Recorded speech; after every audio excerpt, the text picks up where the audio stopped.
Of the topic కాసేపు ఈ రోజున ఒకప్పుడు మా చిన్నతనంలో సినిమాలుతో మా పిల్లలుగా మా ఎక్స్పీరియన్స్ ఏంటి, ఇప్పుడు వాళ్ళు టెక్నాలజీ డెవలప్ అయినాక ఇంట్లోకి థియేటర్లు వచ్చినాక ఎక్స్పీరియన్స్ వచ్చే వరకు కొంచెం పాత విషయాలు తెలుసుకుందాం.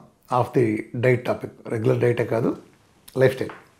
మాకంటే ముందు రోజుల్లో ఏంటంటే సినిమాలు టూరింగ్ టాకీస్లో వేసేవాళ్ళు. అంటే ఇప్పుడు నేను సినిమా చరిత్ర చెప్పట్లేదు, సినిమా చూసేవాళ్ళ చరిత్ర చెప్తున్నాను. అప్పట్లో పెద్ద పెద్ద సిటీల్లో థియేటర్లు ఉండే, థియేటర్లన్నీ టూరింగ్ థియేటర్లు ఉండే. ఆ ప్రొజెక్టర్ రూమ్ నుంచి రీళ్లు తిరుగుతా దాని నుంచి సినిమా వేసేవాళ్ళు. ఈ రీళ్ళ ముందు వచ్చేది, దాని నుంచి లైటింగ్ పడి చిన్న ఫిల్మ్ లాగా వచ్చేది, పైన రోల్ ఉంటే కింద ఇంకో దాన్ని చుట్టుకునేది. ఈ రీళ్ళలో వెళ్తూ ఉంటాయంటే ఆ లైటింగ్ పడి ఆ జూమ్లో పెద్దదవుతుంది, ఆ భూతద్దం లాంటి దాంట్లో పడి పెద్ద అవుతుంది. అది సినిమా స్క్రీన్ పడుతుంది కదా, స్పీకర్లో దా కనెక్షన్ లేదని తెలుసు కదా. ఇప్పట్లాగా ఇలాంటి సౌండ్స్ ఏం లేవు, ఆ మైక్ సెట్లే ఉండేవి. థియేటర్లు ఎలా ఉండేవి అంటే టూరింగ్ టాకీస్లు ఉండేవి, వాటిని టూరింగ్ టాకీస్లు అనేవాళ్ళు. అంటే గీతల సావిళ్ళలాగానే పైన కొప్పు ఉండి సైడ్ ఏదో తడికలు కట్టేవాళ్ళు తప్ప మొత్తం లైటింగ్ అంతా ఉండేది. పగల సినిమా చూడటం కదా థియేటర్లు పనికిరావు, అంటే అంత చీకటి వాతావరణం మెయింటైన్ చేసేది లేదు. థియేటర్లో కొంచెం పాతగా ఉండే పేర్లు కూడా, దేవుడి పేర్లు సీతారాం అని, వెంకటేశ్వరం అని, లక్ష్మి అని, ఇలా ఏదో ఉండే టూరింగ్ టాకీస్ అనేవాళ్ళు. సో ఎలా ఉండేదంటే ఒక సినిమా ఉంటే ఆ తెరది కట్టిన తర్వాత ముందు ఇసుక ఉండేది, అది నేల అనుకోవచ్చు. దాని తర్వాత చిన్ని చిన్ని చెక్క బల్లలో ఇంత చెక్కలాగేసేవాళ్ళు, దాన్ని మరి బెంచి అనుకోవచ్చేమో. దాని మీద ఇంకొంచెం ఎత్తు స్టూలు, ఆ తర్వాత షావుకారులు కూర్చుంటానికి ఒక మామూలు షామేనలు వేసేసి కొంచెం చేతులను చీరేసేవాళ్ళు. అది రిజర్వ్డో సంథింగ్ అనేవాళ్ళు దాన్ని. అది పెద్దవాళ్ళకి చుట్టాకనే ఉండేది. ఎంత అన్ని పైసల్లోనే, పైసా, 2 పైసలు, 5 పైసలు, 10 పైసలు ఇంతే ఉండేది. నాకు గుర్తున్నా కూడా పైసల్లోనే ఉంది, రూపాయి ఇవ్వటం కూడా చాలా ఎక్కువ. ఏం చేసేవాళ్ళు అంటే రీళ్లు, ప్రతి దానికి రీళ్లు మార్చాలి. ఇప్పుడు ఇన్ని రీల్స్ అని ఉన్నాయనుకోండి, సినిమా మొత్తం మీద 7-8 ఇంటర్వెల్ వచ్చాయి. సినిమాకి బయలుదేరడం కూడా ఎట్ట బయలుదేరేవాళ్ళం అంటే మొత్తం పిల్ల పీసు ఫ్యామిలీలు అంతా కూడా ఎడ్డబళ్ళు కొట్టు బయలుదేరేవాళ్ళం. ఇప్పటిలాగా సైకిల్ పార్కింగ్ లాగా పాలెళ్ళు ఉండేవాళ్ళు కాబట్టి ఎడ్డబళ్ళకి పార్కింగ్ ఉండేది, ఏం ఖాళీ ప్లేస్ లేక బళ్ళు ఉండే. ఇంకా అప్పట్లో దేవుళ్ళ సినిమాలు వస్తే ఆ దేవుళ్ళ తాలూకు నాగేంద్ర స్వామి వస్తే నాగేంద్ర స్వామి పుట్ట పెట్టడం, అమ్మవారిది వస్తే అమ్మవారిది పెట్టడం, ఈ కలియుగ దైవం లాంటి ఇట్లాంటి సినిమాలు కూడా తెగ వచ్చేవాళ్ళు ఆడాళ్ళు. అసలు ఆడాళ్ళు అంటే థియేటర్లు అంటే కిక్కిరిసిపోయి ఉండేది. ఇక అందులో ఏడుపు ఉందంటే ఇక ఏడుపోటు సీన్ల సినిమాలు ఆడాళ్ళు అసలు క్యూలు కట్టేవాళ్ళు. సత్యహరిచంద్ర కానీ, ఎక్కువ సోనబాబు సినిమాలు కూడా, నాగేశ్వరరావు సోనబాబు సినిమాలకు లేడీస్ బాగా వచ్చేవాళ్ళు. ఈ కృష్ణ గారి వీళ్ళు పెద్ద వచ్చేవాళ్ళు కాదు. కానీ ఖర్చేపులు చూస్తే మీకు ఇంటర్వ్యూలో కానీ ఇప్పుడు లైట్లు వేసినప్పుడు టక్కున లైట్లు వెళ్ళగానే మొత్తం ముక్కులు కళ్ళు ముక్కులు ఏకమైపోయింది, ఒక్కొక్కరికి అంత లీనమైపోయేవాళ్ళు బాగా పూర్తిగా. కొన్ని సినిమాలకి, హరిచంద్ర లాంటి సినిమాలకి ఖర్చీపులు కూడా ఇచ్చిన రోజులు ఉన్నాయి. అట్లా దేవుడు రాగానే అమ్మవారు కుంకుమ అని, ప్రసాదం అని సినిమా హాళ్ళు అట్రాక్ట్ చేయడానికి పెట్టేవాళ్ళు. అట్లనే ఎప్పుడన్నా ఫంక్షన్లో చేసేవాళ్ళు. ఆ ఫంక్షన్లు అంటే ఇప్పటిలాగా లేవు కానీ చాలా బాగుండే. కొత్త థియేటర్ కట్టినప్పుడు అందరం పోలోమని వెళ్ళటం, ఒక అద్భుతమైన వాతావరణం. ముఖ్యంగా ఎడ్డబళ్ళు ఇవన్నీ, ముఖ్యంగా ఈ దేవుడి సినిమాలు వస్తే మామూలుగా బయలుదేరే కదా బళ్ళు, ఓ పెద్ద క్యూ అనమాట. ఎడ్డబండికి డెకరేట్ చేసి పైన గుడిసిలాగా ఉండేది, ఇలా గుడిసిలాగా పైన వచ్చి దాంట్లో కింద గిడ్డది పరిచి పైన చాపేసి దుప్పట్లో వేసేవాళ్ళు. వేస్తే ఇక అంతా ఎక్కువ స్టూల్ వేసుకుని ఎక్కి మొత్తం అంతా కూర్చుని చాలా సరదాగా కబుర్లు చెప్పుకుని వెళ్ళేవాళ్ళం. ఈ మొత్తం ఫ్యామిలీ దండుకి వెళ్ళేవాళ్ళం. వెళ్తే సరే ఏదో కూర్చున్నాక వెళ్తా ఫుడ్ గిడ్డు అన్నీ క్యాన్లు, చెక్కిడాలు, పప్పు వండలు, సున్నుండలు పిల్లలు అడుగుతారని మొత్తం అన్నీ తీసుకెళ్ళేవాళ్ళం. వాటర్ కానీ తాబేటికాయలాగా ఉండే వాటర్కి, మనకులాగా వాటర్ బాటిల్ లేవు కదా ఆ రోజుల్లో. మహా అయితే తాబేటికాయలు తీసుకెళ్ళేవాళ్ళు. అన్నీ వెళ్తే ఆ టూరింగ్ టాకీస్ దగ్గర వెళ్ళగానే సినిమా బిగిన్ అవడానికి ఒక గంట ముందు నుంచే ముందు నమో వెంకటేశ అని ఈ టైప్ పాటతో, ఘంటసాల గారి పాటతో బిగిన్ అయ్యాయి. భగవద్గీత లేదేదో పాటలు వేసేవాళ్ళు ఫస్ట్. అనగానే ఈ సీతారామ టాకీస్లో సినిమా బిగిన్ అవుతుంది ఒక గంటలోని మీనింగ్. అటు స్లోగా ఏవో పాటలు వేసేవాడు. సరే టికెట్ కొన్నాక లోపలికి వెళ్ళి కూర్చున్న దగ్గర నుంచి దేవుడు పాటలు వేసేవాడు అన్నీ. అక్కడ కూడా అంతే, ఏ వినాయకుడు బొమ్మ ఫస్ట్ వేసేవాడు, ఒకటేసారి ప్రొజెక్షన్ పెట్టేసేవాడు. ఇక అక్కడి నుంచి పాత పాటలన్నీ ఘంటసాల మాకు బట్టి కూడా వచ్చేసాయి కంప్లీట్. ముఖ్యంగా అప్పట్లో బాగా పాపులర్ సాంగ్ ఏంటంటే నమో వెంకటేశ అని, నమో తిరుమలేశ. ఇది అసలు అందరికీ బట్టి వచ్చిందంటే సినిమా హాళ్ళ పుణ్యమే. వేసేవాడు. వేయగానే చాలాసేపు పాటలు రన్ అయినాక అట్లా రాబో చిత్రాల్లో పాటలు లేదా అయిపోయినాయి హిట్ సాంగ్స్ వేసేవాడు. కూర్చుని అందరూ వచ్చిన తర్వాత గేట్ దగ్గర వాడు కూర్చొని చూస్తూ ఉండేవాడు. అప్పుడు సినిమా బిగిన్ అయ్యేది. బిగిన్ అయినాక కాసేపటికల్లా మళ్ళీ రీల్ అయిపోయేది. మొత్తం లైట్లు వేసేవాడు. ఏంటంటే కాసేపటికే ఎంత అయిపోయేది. అవగానే మళ్ళీ ఏంటంటే రీల్ తీసేసి మాన్యువల్ ఒక ప్రొజెక్టరే ఉండేది, సింగిల్ ప్రొజెక్టర్. ఈ రీల్ తీసి ఇంకో రీల్ మార్చే వరకు అందరం ఇక మళ్ళీ బయటకు రావటం, ఇక తినేవాళ్ళు తినటం, ఈ మేత ఈ కార్యక్రమాలు ఉండేవాళ్ళం. ఆటలు పాటలు. పిల్లలైతే పెద్దవాళ్ళు ఉంటే మేము 5 నిమిషాల్లోనే అక్కడికి వచ్చిన పిల్లలందరం ఏకపోతాం కదా, ఏ దాక్కునే ఆటో లేకపోతే ఒంగుళ్ళు దూకులు ఏదో సంథింగ్ అక్కడికక్కడ సబ్జానం ఆడేసేవాళ్ళం. ఏదో అలా సరదాగా ఉండేది. సినిమాలో బోల్డ్ ఇంటర్వెల్ పడి ఇప్పుడు నువ్వంట కొన్నాళ్ళు పోయిన తర్వాత ఏమైందంటే 2 ప్రొజెక్టర్లు పెట్టడం వచ్చింది. సో ఈ ప్రొజెక్టర్తో ఒక రీల్ వేసేటప్పటికి రెండో రీల్ రెడీగా ఉండేది. ఇది కట్ అయ్యే టయానికి ఓవర్లాప్ రెండో ఒక కంతలోంచి అంటే బ్యాక్ మనకి హోల్ ఉంటుంది, హోల్లోంచి ఇది పడేది. సో మనకి ఇంటర్వెల్ ఒక్కటే పడేది తప్ప తెలిసేది కాదు. ఇప్పుడంటే సినిమాలు 1.5 గంటలు 2 గంటలు 2.5 గంటలు ఉంటాయి, కానీ అప్పుడు 3.5 4 గంటలు ఉండే సినిమాలు. ఇంటర్వెల్ టైంలో వదిలినప్పుడు ఆ బయట ఈ కండిలాళ్ళు, ఈ చిక్కడలాళ్ళు, సోడాలాళ్ళు, అట్లా ఐస్ బండాళ్ళు, జాంకాయలు అమ్మేవాళ్ళు, తేగలు అమ్మేవాళ్ళు, ఇలా చిరుతిళ్ళు అంతా ఉండే. ఇప్పుడులాగా కాఫీ టీ స్టాళ్ళు ఈ కూల్ డ్రింక్లు పెద్ద ఉండే కాదు. ఏదో గోల్డ్ స్పాట్ లాంటివి ఉన్నా ఇట్లాంటి దోపిడీ అయితే పెద్ద ఉండేది కాదు. ఎక్కువ మంది గేటు తలుపేసేవాడు, ఆ గేటు ఉంటే లేదా వదిలేసేవాడు. ఆ బయటికి వెళ్ళి ఆయన కావాల్సిన కొనుక్కోవడం, ముఖ్యంగా ఏరిసిన పప్పులు ఇలాంటివన్నీ కొనుక్కునేవాళ్ళం. కొనుక్కుని కూర్చుని సినిమా చూసి వచ్చేవాళ్ళం. నిజానికి అది థ్రిల్ అంటే సినిమాకి వెళ్ళినటువంటి థ్రిల్ అది.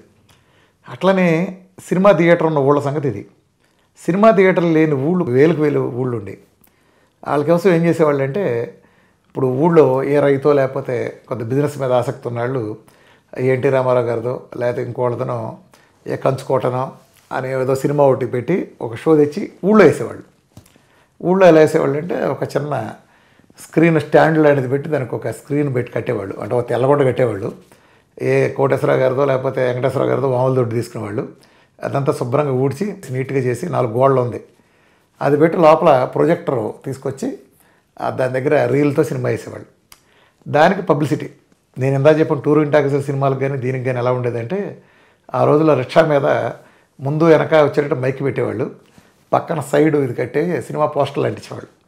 పోస్టర్లు అంటించి చాలా భయంకరంగా వర్ణించేవాళ్ళు. మీ అభిమాన ఆంధ్రుల అందగాడు నటరత్న నందమూరి తారక రామారావు నటించిన గొప్ప జానపద చిత్రం, ఇంకా ఇందులో తారాగణం, అంజలిదేవి, ఎస్వి రంగారావు, సూర్యకాంతం, ఈ పద్మనాభం, రేలంగి మహత్తర జానపద చిత్రం. అది విఠలాచార్య డైరెక్షన్లో విచిత్రమైన మంత్రతంత్రాలతో మాయాజాలంతో మిమ్మల్ని ఆకట్టుకునే ఆ చెప్పేవాడికి ఒక కళ, ఆర్ట్. ఆ చెప్పడం కోసం వాడు ఎక్స్పర్ట్ అనమాట. ఆడు చుట్టుపక్కల 4 థియేటర్లు ఉంటే ఆడుగా చెప్పేవాడు. వెళ్తా ఆ చెప్తా అంటే మా బోటల పిల్లలందరం లాగులు ఎగలాక్కుంటే ఆ రోజుల్లో కొంచెం లూజు లాగులు ఉండి ఆ బండి ఎక్కమని పోలోమని పరిగెత్తేవాళ్ళం. ఎందుకంటే ఆడ అదే సినిమా నుంచి కుదిరితే ఒక పాట వేసేవాడు. ఒక పాట వేస్తే పాంప్లెట్లు కూడా పంచేవాళ్ళు ఇలా సినిమా అని. లేదు మెయిన్ ఆ మైక్ నుంచి అనౌన్స్మెంట్ వెళ్ళేది. మాకు ఊళ్ళోకి వచ్చిందంటే ఫుల్ ఎంటర్టైన్మెంట్. సినిమా మారినప్పుడల్లా చాలా పండగలాగా ఉండేది ఆ వాతావరణం అంతా. నిజంగా చాలా ఎంజాయ్ చేసేవాళ్ళం. దీని గురించి కూడా అలానే ఇవాళ పలానా దొడ్లో ఎమ్మగోళ పలానా రామారావు గారు కంచుకోట ఎక్కువ జానపదాలు వేసేవాళ్ళు. ఎక్కువ రామారావు గారే వేసేవాళ్ళు. ఈ కృష్ణ గారి తర్వాత నాగేశ్వరరావు గారు లాంటి సోషల్ తక్కువ, కానీ సత్యహరిచంద్ర లాంటివి వేసేవాళ్ళు. వీటికి ప్యారలల్ వినోదంగా నాటకాలు నడుస్తూ ఉండేవి అప్పట్లో. మాకు చాలా పాపులర్. వేమూరి గగ్గయ్య గారు కానీ, ఇప్పుడు సురభి వాళ్ళ నాటకాలు కానీ, వీళ్ళందరూ బాగా ఫేమస్. వాళ్ళు ఆచంట ఆయన ఒక ఆయన ఇలా ఫేమస్ ఆర్టిస్టులతో పండగలు అప్పుడు ముఖ్యంగా శ్రీరామనవమి అలానే దసరా లేదా ఇతర ప్రతి పండగకి నవరాత్రిలాగా చేసేవాళ్ళు కదా కొన్నిటికి. ఈ నవరాత్రులు 7 రోజులు లేదా 8 రోజులు 9 రోజులు 10 రోజులు నాటకాలు వేసేవాళ్ళు రోజుకోటి. అప్పట్లో చింతామణి సాంఘిక నాటకాల్లో చింతామణి బాగా పాపులర్. అలానే సత్యహరిచంద్ర కాటిసీను. అది ఎలా ఉన్నా యాంబియన్స్ అదిరిపోయేది. వీళ్ళ ప్రాంప్టింగ్ చేసేవాళ్ళు, వాళ్ళు వీళ్ళు బయట నుంచి వచ్చేసిన వాళ్ళు చాలా బాగుండే. సురభి వాళ్ళ కానీ చూస్తే మతిపోయేటట్టుండే సినిమాల కంటే టెక్నాలజీగా. ఎప్పుడో కన్ను రెప్పార్పకుండా చూసేవాళ్ళం. లోకల్గా ఊళ్ళో వేస్తూ ఉండేవాళ్ళు. మా ఫ్యామిలీలో మా నాన్నగారు రావణాసురుడు, భీష్ణాసురుడు చాలా మంచి, నాకంటే మంచి పర్సనాలిటీ ఆయన, చాలా బాగుండేవాళ్ళు. మా ఫ్యామిలీలో ఉంది. ఆయన రావణాసురుడు, భీష్ణాసురుడు, దుర్యోధనుడు లాంటి క్యారెక్టర్లు వేస్తే అసలు ఖర్చు మీద దూరం అంత జనం ఉండేవాళ్ళు. ఊళ్ళకోళ్ళు జనం వచ్చేవాళ్ళు. అంటే గొప్ప నటన అనేది నాకు తెలియదు కానీ గుర్తులేదు, కానీ అంటే ఆయనకుండే క్రేజ్ కారణంగా వచ్చేవాళ్ళు. కానీ కొంతమంది పాటలు పాడినా అది పాడినా అద్భుతమైన ఉండేది. సినిమాల కంటే కూడా నాటకాలకే జనం బాగా వచ్చేవాళ్ళు నిజం చెప్పాలంటే. ఈ లవకుశ లాంటి బాగా బొళ్ళు కట్టుకెళ్ళేవాళ్ళు, కానీ నాటకాలకు బాగా ఫేమస్. అట్లానే రికార్డింగ్ డ్యాన్సులు పెట్టేవాళ్ళు. మాకు జాతరలు వస్తే రికార్డింగ్ డ్యాన్సులు అంటే మాకు ఇళ్ళ దగ్గర పంపేవాళ్ళు కాదు. మా అమ్మమ్మ లాంటి వాళ్ళు అయితే పిల్లలు చెడిపోతారు అనేవాళ్ళు. ఏం లేదు, రామారావు, జూనియర్ కృష్ణ, జూనియర్ నాగేశ్వరరావు, సోనబాబు పాత్ర వేసుకుని నా సాయవరంగా ఓ రాయించి ఏళ్ళలో ముందు తాగుబోతాళ్ళు ఇదేయటం, ఎవడన్నా బాగా డ్యాన్స్ చేస్తే డబ్బులు కట్టేవాడు. ఇప్పుడు రామారావు బాగా చేసాడు, రామారావు ఫ్యాన్సీలు అంటే కడితే కృష్ణ ఫ్యాన్సీలో, నాగేశ్వర ఫ్యాన్సీలో వాళ్ళ కట్టేవాడు. వీళ్ళ కాంపిటీషన్లో వీళ్ళ జేబులు వదిలిపోయి వాళ్ళు రచ్చ కూడా చెబుతూ ఉండేవాళ్ళు. ఎన్టీ రామారావు గారి ఫ్యాన్స్ మాకు ₹2 కానుక ఇచ్చారనేవాళ్ళు. వాళ్ళ కృష్ణ ఫ్యాన్స్ మండేది. మేము ₹3 ఇస్తామని చెప్పని వీళ్ళు కృష్ణకి వెళ్ళి ₹3 పిన్నేసి పెట్టి కూర్చేవాళ్ళు. ఇట్లా కూర్చోటం ఇవన్నీ ఈ తాగుబోతాళ్ళ హంగామా అసలు ఒక రకంగా ఉండేది. దాంతో ప్రసాదాలు పెట్టేవాళ్ళు ఫుల్గా తిన్నంత. చాలా ఎక్కువ ప్రసాదాలు చాలా టేస్ట్గా పెట్టేవాళ్ళు. నిజం చెప్పాలంటే కుల మతాలకు అతీతంగా అలాంటి కల్చర్ కాపాడింది. గ్రామాల్లో కూడా ఎలా ఉండేదంటే ఒక నాటకం వేయాలంటే ఆ ఊళ్ళో ఉండే చౌదరి గారు, రెడ్డి గారు, లేదా మాలామాది ఎస్సీ కమ్యూనిటీనో, గౌడాసో, లేదా ఇతరత చాకల కమ్యూనిటీ, అందరు కమ్యూనిటీలంతా కలిసేసేవాళ్ళు. ఒక రకంగా అప్పట్లో కులాల పరంగా సోషల్ డిస్టెన్స్ ఉన్న ఆ రోజుల్లో ఈ కళారూపాలు అనేవి కళా మాధ్యమాల ద్వారా కుల మతాలు అడ్డుగోడలు కొంతవరకు చెరిపేసింది. వాళ్ళ రిలేషన్ నాటకాలు నటించేవాళ్ళు చాలా బాగుండేవి. ఇలానే ఇప్పుడు సినిమాలకు వస్తే ఆ సినిమా వేసేవాళ్ళు కదా, మాకందరికి ఇప్పట్లో ఏంటంటే ఇప్పుడులాగా స్వేచ్ఛ లేదు, అడగగానే పంపించే రకం కాదు. చాలా పర్మిషన్లో ఈపులు పగిలిపోయి తేడా చేస్తే స్కూళ్ళలో దగ్గర నుంచి కానీ ఎక్కడి నుంచి కానీ సినిమాలు చుట్టుండి కొంచెం గాలితనంగా అనుకునేవాళ్ళు. ఆ చిన్నదానికే ఇవాళ సినిమాలు అయితే చచ్చిపోతారు అనుకోండి, వేరే విషయం. మాకేంటి వెళ్తే అడిగి ఎంత 10 పైసలు 5 పైసలు ఉంటుంది, పిల్లలకు టికెట్, పెద్దలకు టికెట్ అని. ఆ డబ్బులు కూడా ఎక్కువ కాబట్టి మేము సాధ్యమంతరకు ఏంటంటే దొంగ సినిమా చూస్తేనే బాగుంటుందని అది తూములు ఉండటం, లేకపోతే పైనుంచి ఎక్కడి నుంచి డాబా నుంచి బుక్కును గోడ దూకేయటం, ఈ థ్రిల్గా ఉంటాయి అన్నమాట. అంటే డబ్బులు లేకుండా చూసాం మేము అనే ఒక హీరోయిక్ సాహసాలాగా ఉండే ఏ చాటు నుంచి చూడటం అలా చూసేవాళ్ళం. ఒక్కోసారి చిన్న ఈ బయటికి పోవటానికి తూములు లాంటివి పెడతారు కదా గోడకి, దాంట్లో వచ్చి దూరేవాళ్ళం. ఒకసారి మా ఆవిడొకడు, నేను దూరేశాను, నా వెనకమాల మా బావ వస్తున్నాడు. నేనైతే దూరగానే రాగానే ఆడు ఎంతగా రారా అంటున్నాడు, సగం వచ్చాడు. రారా అంటే రావట్లేదు, ఎందుకంటే అవతల కూడా కాళ్ళు వచ్చుకున్నాడు. ఆ ఓనర్ల కాళ్ళు వచ్చుకున్నాడు, మళ్ళీ ఎరక్కలాగి అట్లా ఆ పారిపోవటం ఇదంతా చాలా థ్రిల్గా ఉండేది. అట్లా సినిమాలు చూసేవాళ్ళం. రామారావు గారి సినిమాలు బాగా వేసేవాళ్ళు అప్పట్లో. ఆ తర్వాత కొంచెం డెవలప్ అయినాయి. ఒక ఎక్స్పీరియన్స్ మాత్రం 1977 అనుకుంటా, ఎమగోళ సినిమా వచ్చినప్పుడు నేను కోసూరు అని మా అమ్మమ్మ గారి స్కూల్లో చదువుతున్నాను. ఆ రోజు పిల్లలంతా కలిపి అది ఎగ్జామ్ అయిపోయింది, ఒక 25 మంది కలిపి పక్కన ఉండే మువ్వలో టూరింగ్ టాకీస్ ఉంటే అక్కడ సినిమాకి వెళ్దామని బయలుదేరాం. అది అమావాస్య, కట్టికి చీకటిగా ఉంది. అప్పట్లో మేము 5 పైసలకి 2 పైసలకి సైకిళ్ళు అద్దెకి తీసుకెళ్ళేవాళ్ళం. ఇన్ని గంటలకని సైకిళ్ళు అద్దెకి ఇచ్చేవాళ్ళు. అంటే సైకిళ్ళు కొనుక్కునే స్తోమత ఉండేది కదా అందరికీ. ఆ సైకిల్ షాపులో తీసుకునేవాళ్ళు. తలో 10 పైసలకి రెంట్ తీసుకుని మరుసటి రోజు ఇచ్చేటట్టు రాత్రి 9-2 బయలుదేరాం సెకండ్ షోకి. కట్టికి చీకటి, దాదాపు ఒక 6 కిలోమీటర్లు 7 కిలోమీటర్లు వెళ్ళాలి. కాలిబాటలాగా ఒక మార్గం కనిపిస్తుంది. మేమంతా కోతికాళ్ళం కదా పిల్లలు అంతా చేరి అక్కడ దూరం నుంచి చూస్తే 2 రైతులు నడిచి వస్తున్నారు. 2 తెల్లపంచి కట్టుకున్న 2 రైతులు 2 నడిచి వస్తున్నారు. నడిచి వస్తానే మేము అనుకున్నాం అంతా రేపు ప్లాన్ చేసుకోవాలి, వాళ్ళిద్దరం బెదరేద్దాంరా, సైకిళ్ళు సైలెంట్గా మధ్యలోకి వెళ్ళాలి, వెళ్ళగానే వాళ్ళ మధ్యలో సైకిళ్ళు వెళ్ళినప్పుడు పెద్దగా అరుద్దాం మనం, అరగానే వాళ్ళు బెదిరిపోతారు అని ప్లాన్ చేసుకున్నాం. సరే ఎవడో మాట్లాడతారా సైలెంట్గా అనుకుని నా ముందు ఒకడు ఉన్నాడు నా ఫ్రెండ్, నేను ఒకటి ముందు సైకిల్ ఎక్కించుకున్నాను, నేను తొక్కుతున్నాను సైకిల్, నా ముందు మా కజిన్ ఒకటి కూర్చున్నాడు, నా ముందాడు సింగిల్ సైకిల్, నా ముందు కూర్చున్నాడు, అరవాలరే బాగా అరవాలరా, పెద్ద గొంతు తెరవరా, క్యూ మనలరా, ఎదురెదురని చెప్పాను అని ప్రిపేర్ చేస్తున్నాం. సరిగ్గా 2 రైతులు మా దగ్గరికి వచ్చారు. నేను సరాసరి వెళ్ళి వాళ్ళిద్దరి మధ్యలోకి వెళ్ళాను. మా వాడు క్యూ నరిశాడు. అయితే వాడు కావాలని రంగల నిజంగానే అరిచాడు. అండ్ నిజంగానే క్యూ అన్నాడు. ఏం జరిగిందంటే వాళ్ళిద్దరు రైతులు కాదు, అదొక ఎడ్డబండి, 2 తెల్లైడ్లే. ఆ మధ్యలో కాడి కనిపించలేదు. సరాసరి తిన్నగా వెళ్ళాం. మా ముందాడు దగ్గరికి వెళ్ళా కనిపించింది. ఆడు సడన్గా పక్క దొక్కున్నాడు. నేను ఆ రైతులిద్దరి మధ్యలో ఫోన్ ఇచ్చేసి అలా బెదరేద్దామని హుషారున్నాను. అసలు ఎమ స్పీడ్ దొక్కుతున్నా. ఆ వెళ్తానంటూ డైరెక్ట్లో ఎడ్డబండిలో మధ్య గురిచేశాను. ఆడు క్యూమని నా ముందాడు అరిచాడు. నేను అనుకున్నాను స్క్రిప్ట్లో భాగంగా క్యూమన్నాడే అనుకుని నేను ఆనందపడిపోయాను. తీరా చూస్తే మొత్తం 2 కింద పడిపోయాము. గబుక్కుని మా పక్క లాగేసి ఆయన తీసుకెళ్ళి ఆడి యమగోళ సినిమా బయలుదేరితే యమధర్మరాజు దగ్గరికి వెళ్ళి సీన్ అయ్యి మాకు మామూలుగా టారెత్తల ప్యాంట్లు కర్రలు తడిసిపోయినాయి. ఆడికి ఏమవుతుంది ఏంటోనని ఇప్పుడు నవ్వుకుంటాం. ఆ రోజుల్లో అంటే మేము బెదరేద్దాం అనుకుంటే అలా అయిందని. సో అట్లా ఫన్గా ఉండేది. ఒక సినిమాకి వెళ్ళడం అంటే బాగా గుర్తుండేది. నేను చాలా స్వేచ్ఛగా సినిమాలో బాగా చూసేవాడిని. అప్పట్లో కృష్ణ గారి సినిమాలు మాకందరికి ఎందుకు ఇష్టం అంటే రామారావు గారు, నాగేశ్వరరావు గారిని కొంచెం ఎంత పప్పు చేరుతున్నట్టు, పప్పులో పులుసు వేస్తున్నట్టు, లేదా ఈ గుమ్మడికాయ కొడుతున్నట్టు ఉండి, కృష్ణ గారి సినిమాలన్నీ ముక్క బొంబుడేలు పులుసు లేదా చికెన్ రోస్ట్లు ఈ టైప్లో ఉండేవి, రివాల్వర్లో గన్లని. దాంతో కుర్రాళ్ళంతా ఎక్కువ కృష్ణ గారు ఇష్టపడేవాళ్ళు. ఆ రివాల్వర్లు అవన్నీ మాకు బాగా నచ్చాయి. ఈ టక్కర దొంగ, చక్కని చొక్క, ఇలాంటి రకరకాలు వచ్చాయి. కొంచెం రామారావు గారి పెద్దవాళ్ళందరూ పలుకుబడి ఉంటే కృష్ణ గారు కుర్రాళ్ళు యూత్ అంతా అసలు ఆయన ఇంటి పడి చచ్చిపోయాడు. అలా రావటం, వాళ్ళు అప్పట్లోని ఫ్యాన్స్లను కొట్టుకుంటాం, చాలా ఫన్గా ఉండేది. అప్పట్లో బాగా చూసేవాళ్ళం. రోజుకు 2-3 సినిమాలు సెలవు దొరికిందంటే 3-4 సినిమాలు ఉతికవతలు పారేసేవాళ్ళం. బాగా రిలీజ్ అయ్యి అందరూ చూసేవాళ్ళం. అట్లా మధుర స్మృతులు అంటే చెప్పే చాలా ఫన్ను. ఇద్దరు హీరోలు నడిచినవన్నీ థియేటర్లు పగిలిపోయాయి. చలపలో థియేటర్లో రామారావు కృష్ణ గారి సినిమా దేవుడు చేసిన మనుషులు వస్తే వాళ్ళు తెర మీద పడి కొట్టుకుని ఆ తెర అంతా చింపేశారు. ఇట్లా చాలా ఉండే. చలపల దగ్గర లక్ష్మీ టాకీస్ అని ఆ ఊళ్ళో కీలుగుర్రం సినిమా, మా తాతగారు ఒక ఆయన బ్యాచ్ అంతా కలిపి వెళ్ళారు ఎడ్డపళ్ళు కట్టుకుని. ఎలాగానే అందరికన్నా నాటకాలకు ముందు కూర్చున్నట్టు ముందు కూర్చున్నాడు ఆయన. ముందు కూర్చుంటే ఈలోపు గుర్రాలు పరిగెత్తుకుని మీద కొత్తి కర్ర తీసుకుని దడదా స్క్రీన్ చితకబాదేశాడు.